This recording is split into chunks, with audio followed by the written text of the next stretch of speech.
जी, बहुत बड़ा दुख का दिन है आज राजधानी दिल्ली के लिए नहीं बल्कि पूरे हिंदुस्तान के लिए। जो उनका नाता उत्तर प्रदेश से रहा है और जो योगदान उनका दिल्ली में रहा है, लोग उन्हें बहुत याद करेंगे। आपका कोई ऐसा व्यक्तिगत अनुभव आज जिसे आप याद कर रहे हो?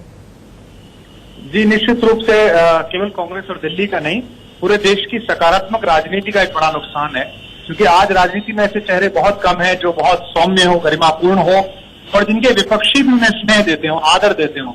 शीला जी उनमें से एक चेहरा थी और मेरे उनसे निजी संबंध बहुत अच्छे थे। और चुनाव से पहले, लोकसभा चुनाव से पहले ट्विटर पर थोड़ी बहुत चुहलबाजी हम दोनों कर रहे थे। और मेरी लोकसभा चुनाव से पहले उनसे बात, मैं आदरपूर्वक माता कहता था, तो मैंने उनसे कहा राज कैसा है? उन्होंने कहा अभी लड़ने के लिए तैयार हूं बिल्कुल। और चुनाव के बाद ये तय हुआ था कि मैं उनके घर जाऊंगा, वो खीर बनवाएंगी, लेकिन वो यात्रा रह गई। तो एक बड़ा नुकसान है। दिल्ली की, नई दिल्ली की शिल्पकार चली गई हैं और दिल्ली में 500 मीटर चलने पर भी ऐसा कोई जगह नहीं है जो शीला जी से जुड़ी हुई ना हो। एक ऐसी नेता जिन्होंने विपरीत परिस्थितियों में भी लगातार संवाद जारी रखा, लोगों से लगातार बात जारी रखी और केंद्र में दूसरी सरकार होने के बाद भी अपने मतदाता के विश्वास को पूरा रखा और अपने दिल्ली के विकास के लिए काम करती। कुमार, अन्ना आंदोलन के दौरान आपकी उनसे कभी कोई ऐसी मुलाकात, कोई ऐसी याद आपको आज आ रही होगी शीला जी के नहीं रहने पर? निश्चित रूप से हमने जब राजनीति प्रारंभ की तो उनके विरोध की राजनीति शुरू की और हमारी पार्टी के शिल्पकारों और जो नेता हमारी पार्टी के हैं, उनकी सबसे बड़ी दिक्कत ये थी कि शीला जी रिएक्ट नहीं करती हैं, क्योंकि उन दिनों भाषाई अभद्रता और भाषाई गरिमा के नीचे जाने का स्तर इतना बड़ा नहीं था हमारी पार्टी के नेताओं का जितना आज हो गया है। तो शीला जी किसी भी प्रकार के कटाक्ष पर रिएक्ट नहीं करती थी, यह हमारे नेता की सबसे बड़ी समस्या रहती थी। उसके बाद जब सरकारें बन गई और वो राजनीति में थोड़ा प्लास्टिक हो गई, तो मैं एक बार लखनऊ एक कार्यक्रम में उनके साथ बाइदर जहाज में मिल गई, अखबार का एक कॉन्क्लेव था। तो मैंने उनसे कहा कि माता कुछ ऐसी बातें हुई होंगी जो आपको अच्छी ना लगी हो चुनाव प्रचार में, उसके लिए क्षमा दे दीजिएगा। तो उन्होंने मुझसे कहा कि कविराज कागज है हाथ में?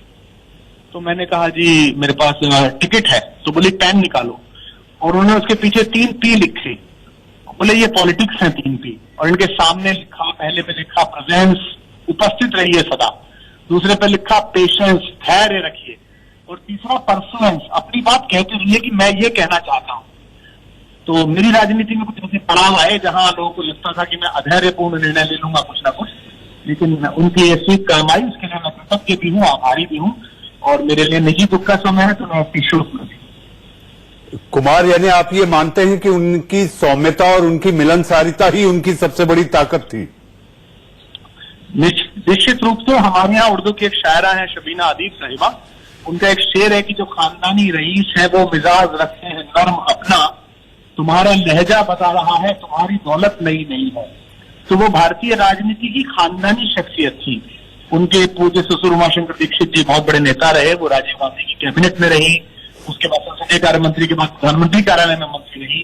तो उन्होंने सत्ता को पास से देखा था, उसका व्यवहार देखा था और उन्हें जय पराजय के बीच के नुकसान का अंदाजा था, इसीलिए उन्होंने कभी ऐसा रिएक्ट नहीं किया। और मैंने जब सरकारों के निर्वाचन के बाद सरकारों को पास से देखा, 2 सरकार जिनमें मेरा हिस्सा रहा, तो मैंने देखा सरकारों को पास से देखा, 2 सरकार जिनमें मेरा हिस्सा रहा, तो मैंने देखा कि दिल्ली के विकास के बहुत सारे महत्वपूर्ण काम, योजनाएं, एकेडमियां, आयोग वो उन्हीं के द्वारा बनाए गए थे। तो जिस तरह से अजात शत्रु व्यक्तित्व होता है, जिस तरह से भारतीय जनता पार्टी के नेता, गोवा के मुख्यमंत्री मनोहर पर्रिकर के दिवंगत हो जाने पर पूरा देश स्तब्ध, दुखी और कष्ट में था, वही आदर शीला जी ने भी पाया है और यही महत्वपूर्ण होता है। आप जीते जी कितने शक्तिशाली है, कितने प्रासंगिक है, कितने ताकतवर है, ये महत्वपूर्ण नहीं है।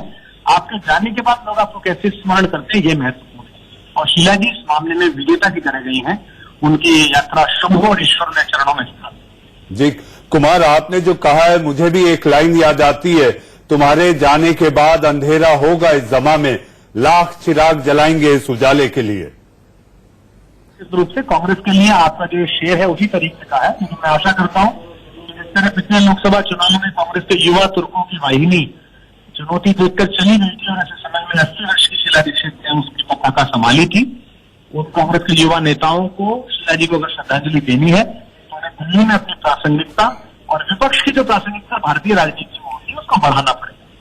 कुमार विश्वास जी, युवा हो, बड़ा हो, बुजुर्ग हो, सत्ता पक्ष हो या फिर विपक्ष हो, हर किसी के साथ उनकी ट्यूनिंग काफी अच्छी थी और इसीलिए आज भी लोग उन्हें उनके व्यवहार की वजह से याद कर रहे हैं।